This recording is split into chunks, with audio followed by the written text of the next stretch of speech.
Hello बच्चों, welcome back to my channel mission IIT JEE. I hope आप लोगों की पढ़ाई जो है काफ़ी अच्छी चल रही होगी। जैसा कि आप जानते हैं कि हम पीवाईक्यूज़ कर रहे थे एडवांस लेवल के इलिप्स के, तो उसी सीक्वेंस के अंदर आज हम एक नया क्वेश्चन कर रहे हैं। वो है 2023 का, जिसमें बोल रखा है let T1 and T2 be two distinct common tangents to the ellipse x² + 6 + y² / 3 = 1 and the parabola y² = 12x। इन्होंने यहां पर इलिप्स को नाम दे दिया है E एंड पैराबोला को नाम दे दिया है P। और आगे क्या बोल रहे हैं, suppose that the tangent T1 touches P and E at the points A1 and A2 respectively and the tangent T2 touches P and E at points A4 and A3 respectively, then which of the following statements is are true। ये एक multiple choice type का question था जिसके अंदर हमारे एक से अधिक ऑप्शन करेक्ट होने की संभावना होती है।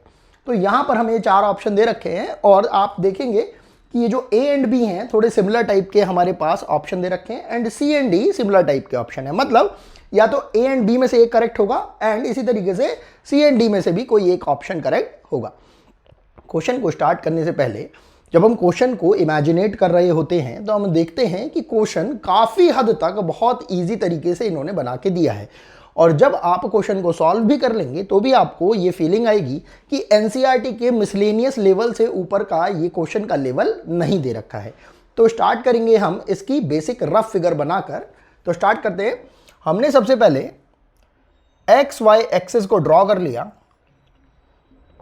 और जैसा कि हमसे बोल रखा है जो एलिप्स है जिसके अंदर जो मेजर एक्सिस है हमारे पास वो कहां पर होगी, एक्स एक्सिस के ऊपर। तो यहां पर हमने एक नॉर्मल सा एलिप्स बना लिया है। ये रफ फिगर है तो थोड़ा सा ऊपर नीचे हमारी फिगर हो जाती है, इसमें खैर कोई घबराने या दिक्कत की बात नहीं है। इसके साथ साथ हमें जो एलिप्स के साथ साथ पैराबोला बनाने के लिए बोल रखा है वो पैराबोला भी हमने एक रफ फिगर के अकॉर्डिंगली कुछ इस टाइप से बना दिया है। अब ये जो हमारे पास पैराबोला है इसकी इक्वेशन दे रखी है हमें y² = 12x और इसका नाम बोल रखा है इन्होंने P। इसी तरह ये जो हमारे पास एलिप्स है इसका नाम बोल रखा है इन्होंने E और ये इक्वेशन है हमारे पास। इक्वेशन हम यहां कहीं पर लिख लेते हैं x² / 6 + y² / 3 = 1। इस टाइप से हमें ये करके दे रखा है। अब हमसे क्या बोल रखा है इस क्वेश्चन के अंदर, इन्होंने बोला है कि हमारे पास दो टेंजेंट्स हैं T1 एंड T2 और वो इस तरीके से दे रखी हैं कि वो दोनों ही टेंजेंट्स, अगर हम T1 की बात करते हैं तो वो पैराबोला और एलिप्स दोनों को टच करते हुए जा रही है और इसी तरीके से T2 टेंजेंट भी इस तरीके से दे रखी है हमें कि वो पैराबोला और एलिप्स को दो अलग अलग पॉइंट्स पर टच कर रही है। तो अगर कोई भी अपना कॉमन सेंस लगाएगा इस क्वेश्चन के अंदर तो उसे समझ में आएगा कि कोई एक टेंजेंट कुछ इस टाइप की सी हो सकती है कि अगर हम कोई एक लाइन इस टाइप से ड्रॉ कर लें, रफ फिगर ही हम बना रहे हैं, तो अकॉर्डिंग टू द क्वेश्चन अगर हम इस वाली टेंजेंट को T1 बोल देते हैं और ये टेंजेंट इस टाइप से टच कर रही है कि पैराबोला एंड एलिप्स को रेस्पेक्टिवली ये A1 एंड A2 पर अगर टच कर रही है तो ये तो हमारा हो जाएगा A1 और ये पॉइंट हो जाएगा हमारे पास A2 और इसी तरीके से एक टेंजेंट कुछ इस टाइप से भी बन जाएगी। तो ये पॉइंट आ गया हमारे पास। देखेंगे यहां पर क्या बोल रखा है इन्होंने, जब ये जो T2 टेंजेंट थी ये T2 टेंजेंट हमारे पास पैराबोला और एलिप्स को, पैराबोला एंड एलिप्स को A4 एंड A3 पर रेस्पेक्टिवली टच कर रही है। तो ये हमारे लिए हो जाएगा पॉइंट A4 और ये पॉइंट हो जाएगा हमारे पास A3। जैसा कि आप देख रहे हैं मैंने इस रफ फिगर को बनाने में भी थोड़ा सा ज़्यादा टाइम लिया है और वो मैंने रेस्पेक्टिवली इस तरीके से बनाने की कोशिश करी है कि A1 पॉइंट के नीचे ही A4 पॉइंट आए एंड A2 पॉइंट के नीचे ही A3 पॉइंट आए। ऐसा क्यों? इसका रीज़न सिंपल सा है कि क्योंकि जो एलिप्स दे रखा है उसका जो मेजर एक्सिस है वो एक्स एक्सिस के पैरेलल दे रखा है और एक्स एक्सिस ही उसका मेजर एक्सिस है। उसी तरीके से जो पैराबोला दे रखा है उसका भी जो एक्सिस है वो एक्स एक्सिस दे रखा है। जो दोनों की दोनों जो हमारे पास अब फिगर्स है वो हम भले ही चाहे रफ बना रहे हो लेकिन वो एक्चुअल में सिमेट्रिक फिगर्स हैं। अब जब ये दोनों की दोनों फिगर्स जो हैं सिमेट्रिक आ रही हैं तो ऑब्वियसली जब इनके हम ऊपर कोई टेंजेंट को ड्रॉ करेंगे, चाहे ऊपर टेंजेंट को ड्रॉ करें चाहे नीचे टेंजेंट को ड्रॉ करें, तो हम समझ पाएंगे कि यहाँ पर ये जो टेंजेंट बनेगी अगर ऊपर जिन दो पर्टिकुलर पॉइंट्स पर ये टच कर रही होगी, रेस्पेक्टिवली उन्हीं पॉइंट्स के जस्ट नीचे अगर हम परपेंडिकुलरली अगर इस पॉइंट को नीचे लेकर आएंगे तो उसी की ही लाइन में यहां पर हमें ये जो दो पॉइंट्स मिले हैं T2 टेंजेंट की वजह से, ये जो टचिंग पॉइंट्स मिले हैं A4 एंड A3, ये हमको मिलेंगे। मतलब कहने का ये है कि ये जो हमारे पास A1 एंड A2 पॉइंट्स आए हैं, इन्हीं के रेस्पेक्टिवली हमारे पास यहां पर इनकी मिरर इमेज एक्स एक्सिस के अंदर हमें यहां पर A4 एंड A3 की फॉर्म में मिल रही होगी, क्योंकि इन सब का जो बेस है, इन सब का जो मेन जो मूल मंत्र है वो क्या है कि ये जो फिगर है हमारे पास दोनों की दोनों ये सिमेट्रिक बन रही है। हम देखेंगे कि क्वेश्चन का जो मैक्सिमम पोर्शन है वो हम फिगर के अकॉर्डिंगली ही खत्म कर सकते हैं। तो अब जैसे कि हमने ये points A1, A2, A3 and A4 को लोकेट कर दिया है, तो इसके आगे अब हम पढ़ते हैं। इसके आगे अब इन्होंने हमसे सिंपल से पूछ रखा है which of the following statement is are true. तो अब अगर हम अपने फर्स्ट ऑप्शन के ऊपर जाते हैं तो इन्होंने हमसे क्या पूछ रखा है इसमें, the area of the quadrilateral A1, A2, A3, A4 is 35 square units and B में बोल रखा है 36 स्क्वायर यूनिट्स। तो हम सिंपल से क्या करते हैं, ये जो जितने भी पॉइंट्स हैं इनको मीट कराते हुए एक क्वाड्रिलेटरल जो है उस स्ट्रक्चर को फॉर्म कर देते हैं। तो हमने देखा कि हमें इस A1, A2, A3, A4 का एरिया कैलकुलेट करना है। बहुत ही सिंपल सा है हमारे पास ये। उसके लिए हमें कुछ चीज़ों की जरूरत पड़ेगी। सबसे पहले तो हमें ये A1, A2, A3, A4 points की जरूरत पड़ेगी। उसके अलावा हमें ये टेंजेंट की इक्वेशन की भी जरूरत पड़ेगी, क्योंकि हमसे इससे आगे पूछ रखा है the tangents T1 and T2 meet the X axis at this point और दिस पॉइंट। तो सिंपल सा हमें तरीका पता है कि जब भी कभी हम पैराबोला के ऊपर कोई टेंजेंट को ड्रॉ करते हैं तो उसकी इक्वेशन स्लोप फॉर्म में किस तरीके से होती है। हमें पता है वो इक्वेशन दी जाती है y = mx + a/m से, और यहां ये जो a है ये रिप्रेजेंट करता है y² = 4ax से कंपेयर करने पर ये जो फोकस की वैल्यू आती है। तो यहां से हमारे पास a की वैल्यू आ रही है कितनी, 3। तो हमें थोड़ा सा सेग्रीगेशन करते हुए क्वेश्चन को दिमाग में रखना है, सॉल्व करना है, क्योंकि क्वांटिटीज जो हैं बेसिकली हमारे पास काफ़ी सारी आने वाली हैं। और आईआईटी की यही अच्छी ट्रिक मानी जाती है कि वो इतनी सारी क्वांटिटीज दे देता है कि बच्चा एक बार को कंफ्यूज हो जाता है कि इजी क्वेश्चन को भी कैसे जल्दी से जल्दी और अच्छे तरीके से सॉल्व किया जाए। तो हमने a की वैल्यू 3 ले ली। तो यहां से हमारे पास इस टेंजेंट या इस टेंजेंट के लिए जो एक इक्वेशन आ रही है वो कितनी आ रही है, y = mx + 3/m। Let's say this is the equation number 1। अब ये जो टेंजेंट हमने ड्रॉ करी है, निकाली है, ये स्लोप फॉर्म में निकाली है, किसके लिए, पैराबोला के लिए। अब अकॉर्डिंग टू द क्वेश्चन क्या कहा गया है कि ये जो T1 टेंजेंट है ये इलिप्स के ऊपर भी टेंजेंट का वर्क कर रही है। तो हमें याद है कि अगर हमारे पास इलिप्स के ऊपर कोई स्लोप फॉर्म में अगर कोई टेंजेंट मिलती है तो उसकी इक्वेशन कैसे लिखी जाती है, y = mx प्लस, और माइनस भी रहता है, यहां पर भी प्लस माइनस रहता है, लेकिन अभी के लिए हम केवल प्लस लेकर T1 टेंजेंट के लिए एजम्पशन निकाल रहे हैं। और क्योंकि हम देख रहे हैं m में यहां पर क्वाड्रेटिक इक्वेशन बनेगी तो हमारे पास दोनों ही टेंजेंट्स का स्लोप आ जाएगा। तो हमने क्या करा, इलिप्स के लिए ये इक्वेशन लिखी कि टेंजेंट की इक्वेशन स्लोप फॉर्म में कैसी हुआ करती थी, ये होती थी √a² m² प्लस b²।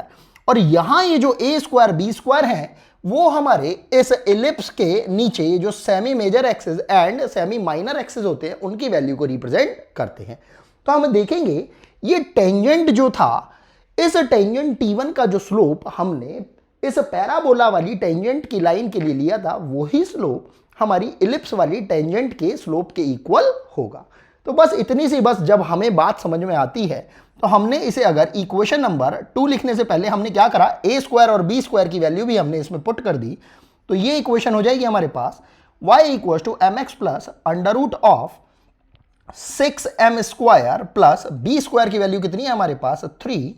तो हम देख पा रहे हैं कि हमारी बेसिक कॉमन सेंस की मदद से ये क्वेश्चन कितनी जल्दी, कितनी इजीली सॉल्व होता हुआ जा रहा है। हम देख पा रहे हैं ये इक्वेशन और ये इक्वेशन दोनों एक दूसरे को ही रिप्रेजेंट कर रही हैं। तो अगर ये एक दूसरे को रिप्रेजेंट करेंगी तो इनके जो पार्टिकुलर जो कंपोनेंट्स होंगे वो भी एक दूसरे के इक्वल होंगे। तो यहां से हर कोई बच्चा समझ पा रहा होगा कि ये जो y equal to M X plus C वाला, ये जो c वाला पोर्शन है, और इसी तरीके से y equal to M X plus C वाला ये जो पोर्शन है, जो c वाले पोर्शन आपस में इक्वल इक्वेट अगर हम कर देंगे तो हमारे पास स्लोप की इक्वेशन या स्लोप की वैल्यू आ जाएगी। तो हम करते भी ऐसा ही हैं। तो हमारे पास कंपैरिजन करने पर, क्योंकि ये जो इक्वेशन है ये इसी इक्वेशन को रिप्रेजेंट कर रही है और उसी तरीके से ये इक्वेशन भी इसी इक्वेशन को रिप्रेजेंट कर रही है, तो हमारे पास कंपैरिजन करने पर ये वैल्यू हो जाएगी 3/m equal to under root of 6m square plus 3, और यहां पर अब हम दोनों साइड का स्क्वायरिंग कर देंगे, हो जाएगा 9/m square equal to 6m square plus 3 में से हमने 3 को कॉमन ले लिया, ये हो जाएगा 2m स्क्वायर प्लस 1, और अंडर रूट हमारा हट जाएगा, 3 से हमने 9 को उड़ा दिया 3 टाइम्स। और अब हमने क्रॉस मल्टीप्लाई करने से पहले क्या करा, m स्क्वायर को हमने अभी के लिए लेट से t मान लिया। ऐसा क्यों? क्योंकि हम देख रहे हैं बाई क्वाड्रेटिक बन जाएगी, तो उसे हम थोड़ा सा अनकन्वीनियंट मानते हैं सॉल्व करते टाइम, तो क्या करते हैं m स्क्वायर को t मान लेते हैं। इससे हमारी जो इक्वेशन है वो क्वाड्रेटिक इक्वेशन की फॉर्म में कन्वर्ट हो जाएगी। तो हम देख रहे हैं हमारे पास कितनी हो जाएगी ये इक्वेशन 3 इक्वल टू, और ये जो m स्क्वायर को t माना है ये यहाँ पर चला जाएगा, तो 2t स्क्वायर प्लस, और ये यहाँ पर हो जाएगा t। तो हमारे पास इक्वेशन बन के आ रही है 2t square plus t minus 3 equal to 0, और देख रहे हैं 3 इंटू 2 हमारे पास 6 हो जाएगा। तो बेसिक 5th 6th स्टैंडर्ड के अंदर जो हम फैक्टराइजेशन सीखते हैं उसी का हेल्प लेकर हमने इसको फैक्टराइज कर दिया, ये हो जाएगा plus 3t minus 2t minus 3 equal to 0, और यहाँ से देख रहे हैं t की एक वैल्यू तो आ रही है -3/2 और एक वैल्यू आ रही है हमारे पास 1। तो ऑब्वियसली हम देख रहे हैं t जो है किसको रिप्रेजेंट कर रहा है, m स्क्वायर को। m स्क्वायर क्या है, स्लोप है, m स्लोप है, तो m स्क्वायर भी हमें क्या वैल्यू देगा, पॉजिटिव वैल्यू देगा। तो हमें ये बात समझ में आ रही है कि m स्क्वायर की वैल्यू कम से कम नेगेटिव नहीं हो सकती। m की वैल्यू नेगेटिव हो सकती है वो हम मान सकते हैं, लेकिन m स्क्वायर एक पॉजिटिव वैल्यू को रिप्रेजेंट करेगा, तो वो वैल्यू जब नेगेटिव नहीं आ सकती तो ऑब्वियसली ये वैल्यू हमारी क्या हो जाएगी, डिस्कार्ड हो जाएगी। वैल्यू कौन सी ले सकते हैं हम, केवल और केवल 1। तो यहां से अब हमें समझ में आ रहा है जब m स्क्वायर की वैल्यू 1 ली जाएगी तो यहां से m की जो दो वैल्यू आ रही हैं वो कौन कौन सी आ रही हैं, प्लस माइनस 1। तो इसका मतलब ये हुआ कि जो हमारे पास स्लोप आ रहा होगा इस टेंजेंट का और इस टेंजेंट का, वो या तो +1 होगा या -1 होगा। मतलब ये जो टेंजेंट्स हैं, ये जो ऊपर वाली टेंजेंट T1 है हमारे पास, वो तो स्लोप बना रही होगी हमारे पास 45 डिग्री का, किससे, पॉजिटिव एक्स एक्सिस से, और ये जो T2 लाइन है हमारे पास टेंजेंट की, वो स्लोप बना रही है -45 डिग्री का, मतलब एक्स एक्सिस से नीचे की डायरेक्शन में 45 डिग्री पर ये है इसका स्लोप। तो अब हमारे पास m की वैल्यूज आ गई हैं, और हम चाहें तो इस a1 a2 point, a1 a4 point and a2 a3 points को कैलकुलेट कर सकते हैं। यहां पर भी अगर हमें थोड़ा सा अगर बेसिक अगर याद होगा तो हम एकदम झटपट से इन सारे के सारे पॉइंट्स को कैलकुलेट कर सकते हैं। आपको अगर याद हो, मैंने आप लोगों को प्रीवियस वीडियोस के अंदर भी बता रखा है कि पैराबोलिक अगर कर्व होता है उसके ऊपर अगर हमें इस कांटेक्ट पॉइंट को कैलकुलेट करना होता है स्लोप फॉर्म से, तो हम इसको निकालते हैं a/m स्क्वायर एंड 2a/m से। एक बार जब हमारे पास ये पॉइंट आ जाएगा तो हम देख रहे हैं ये जो a4 पॉइंट है ये तो a1 की मिरर इमेज है इन x एक्सिस। उसी तरीके से अगर हम इस a2 पॉइंट को कैलकुलेट कर लेंगे तो इस ये जो a3 पॉइंट है ये हमारे a2 का क्या है, mirror image in x axis. तो हमें ध्यान रखना है ये जो a2 है, ये a2 हमारा पैराबोला के ऊपर अवेलेबल नहीं है, ये किस पर अवेलेबल है, एलिप्स पर। और एलिप्स पर अगर ये अवेलेबल है, अभी के लिए हम इस इक्वेशन को हटा देते हैं क्योंकि हमें समझ में तो आ ही रहा है कि ये क्या है, एलिप्स है। तो एलिप्स के ऊपर हमारे पास क्या बोलते हैं, ये जो स्लोप फॉर्म है, इस स्लोप फॉर्म में अगर कांटेक्ट पॉइंट को कैलकुलेट करना होता है तो ये भी हमें याद होना चाहिए, ये होता है a²m/c होता है बेसिकली, और c किसका c होगा, ये हमारे पास इस वाले इस टेंजेंट की इक्वेशन से आया हुआ c। तो ये कितना होता है हमारे पास, √a²m² प्लस b², एंड ये जो हमारे पास इसका y कोऑर्डिनेट हो जाएगा वो कितना हो जाएगा हमारे पास, b² upon A square M square plus B square. बस ये बेसिक सी बात अगर आपको याद हो जाती है तो ये क्वेश्चन आपका बहुत ही इजीली सॉल्व हो जाएगा। तो अब आपने क्या करा, यहां पर इनकी वैल्यूज को कैलकुलेट कर लिया। आपको पता है ए स्क्वायर एंड बी स्क्वायर यहां पर जो रिप्रेजेंट कर रहा है वो पैराबोला के ए को तो कम से कम रिप्रेजेंट नहीं कर रहा है। यहां का जो ए स्क्वायर बी स्क्वायर है वो इलिप्स के नीचे semi major axis and semi minor axis के स्क्वायर को रिप्रेजेंट कर रहा है। तो यहां से वैल्यू हमारे पास हो जाएगी, देखो ए स्क्वायर की वैल्यू हमारे पास 6, और क्योंकि m जो है इस ऊपर वाली लाइन के लिए, इस ऊपर वाली टेंजेंट के लिए m इक्वल टू 1 है, और इस वाली लाइन के लिए, इस वाली T2 टेंजेंट के लिए हमारे पास स्लोप की वैल्यू कितनी है, -1।